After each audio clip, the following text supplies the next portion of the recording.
Welcome back to the channel, guys. Today we're going to be talking about one of what is probably the most popular cartridges of all time. And we're going to be talking about this, the 270 Winchester. So let's get into it. One thing about the 270 Winchester is, with the twist rate being what it is, there isn't a whole lot of bullet selection in way of grain weight. I mean, we have some down to 90 grains, up to 150 grains, but that semi-spec twist rate of 1 in 10 inches really isn't going to let us shoot those super high BC, super heavy bullets for the caliber. But does that really matter? Just going through the bullets that we've used in the 270 Winchester, we have kind of your basic 130 grain Nosler ballistic tip. They also make a partition and an AccuBond. So the 130 grain from Nosler, there's a few options. There's this 145 grain ELDX. Now, Hornady makes a couple other bullets. There's 110 grain VMAX.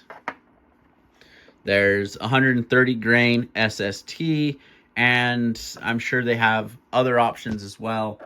And then getting into Sierra, this is just 150 grain soft point Game King. They do make some tipped Game Kings as well that are right around this grain weight. But for the most part, in the 270 Winchester, you're going to see kind of within this range. 130 grains down to 110, and sometimes up to 145, maybe 150.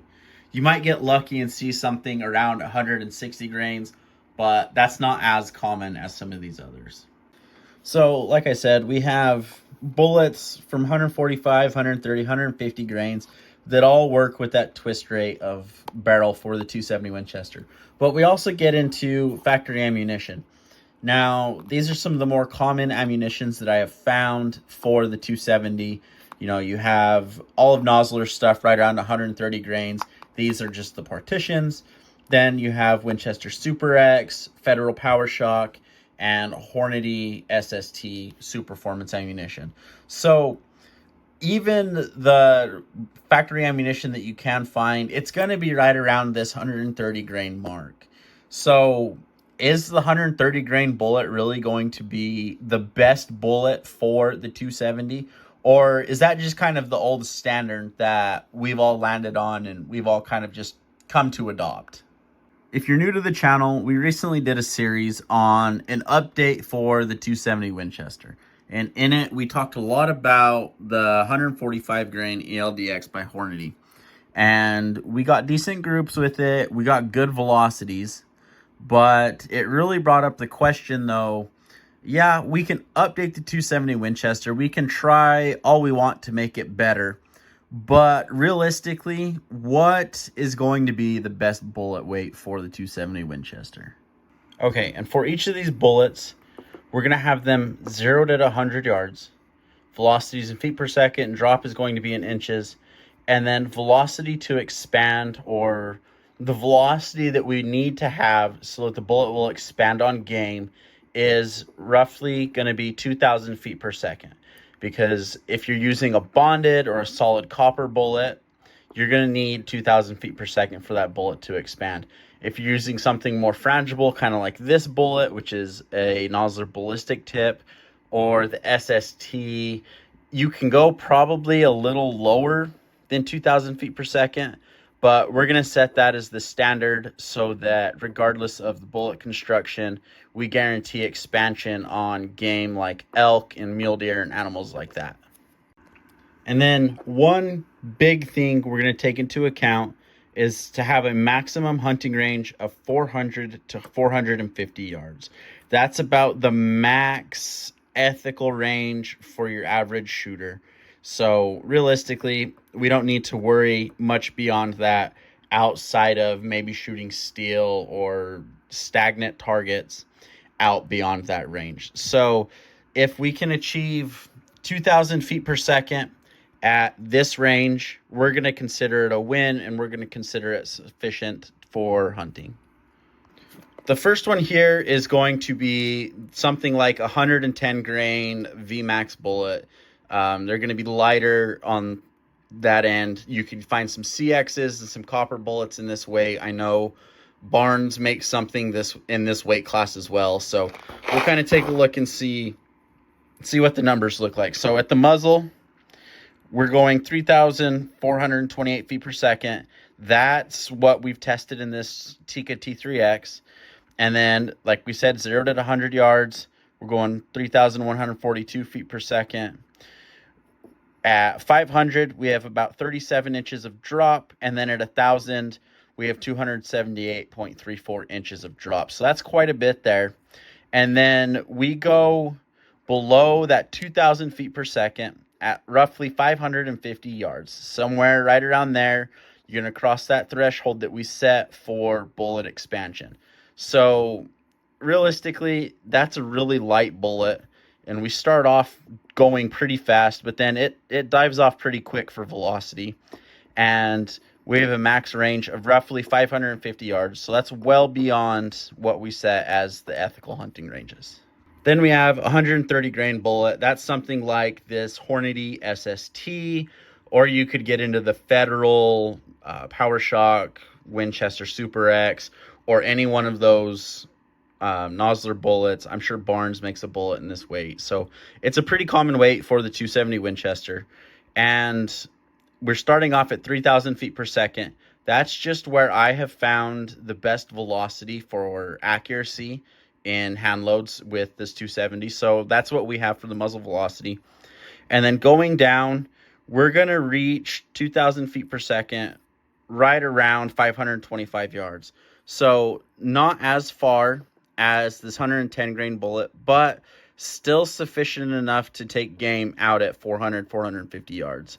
And then if we come here and look at the drop, it drops a little bit more than this 110 grain bullet just because the initial velocities are so different.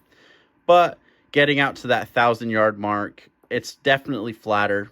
But for shooting steel, that's not a huge deal. You can dial on the scope. You might have a little bit more wind pushing this bullet, but realistically for hunting applications, these two are going to be more than enough. Then looking at this 145 grain bullet, this could be like your Tip Game King, this ELDX. There's a few options in that weight. We start at 3,050 feet per second. That's just where I found the best accuracy for my gun. Now that's going to change a little bit, and most factory ammunition is going to be around 2,900 out of this bullet weight. So we're definitely pushing it a little faster than you would find in most factory ammunition, but it's not so drastic that these numbers are outlandish. Going down velocity, 100 yards, 2913, 500, 2408. So going off of our 2,000 feet per second rule, we're going to be about 650 yards till we drop below that. So realistically, this would have the furthest effective range. However, to be ethical, especially elk hunting, you're not going to want to go beyond 400 yards. So again, all three of these are more than capable of taking elk out at that effective range. But then coming here, just comparing drop, this bullet has some decent drop, especially as we get further out. We're 230.64 inches at 1,000 yards. So out at range for like target and things, you definitely want to go with something heavier just because you're going to have the flattest trajectory.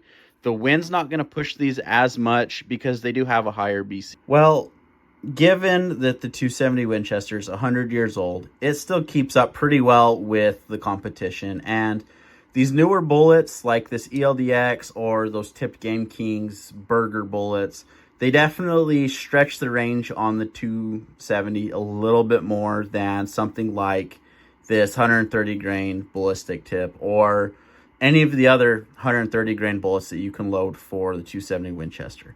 But which one is probably going to be the best for your rifle? I would have to say it's going to be something like these two. Something in that 130 grain bullet weight. Now, that comes down to a number of factors. One, it's going to be sufficient regardless of bullet construction out to around 400 yards. You're going to have plenty of velocity. You're going to have that energy. You're going to have everything you need so that that bullet will expand and be effective on game. But not only that, but the most common factory ammunitions that you will find in the 270 Winchester are all going to be in 130 grains. Whether you want something like super performance, that those bullets are going to come apart a little bit more, or just something super basic that, well, has worked for years, like this Federal Power Shock Winchester Super X. And then we have stuff from Nosler. Nosler makes some awesome products, some awesome bullets. This one is 130 grain partition. And as you see, you know, it keeps reliable expansion. We have high weight retention. So for just your general hunting, I'd say the 130 grain bullet is going to be the ideal. And the last reason you should probably choose 130 grain bullet is, you know, you never plan on forgetting your ammunition before a hunt. No one does. But if you forget it, chances are at the store near you, you'll find a 130 grain bullet of some sort. So your zero won't change a whole lot. You'll have similar holdovers. So thanks for watching, guys, and we'll see you at the range.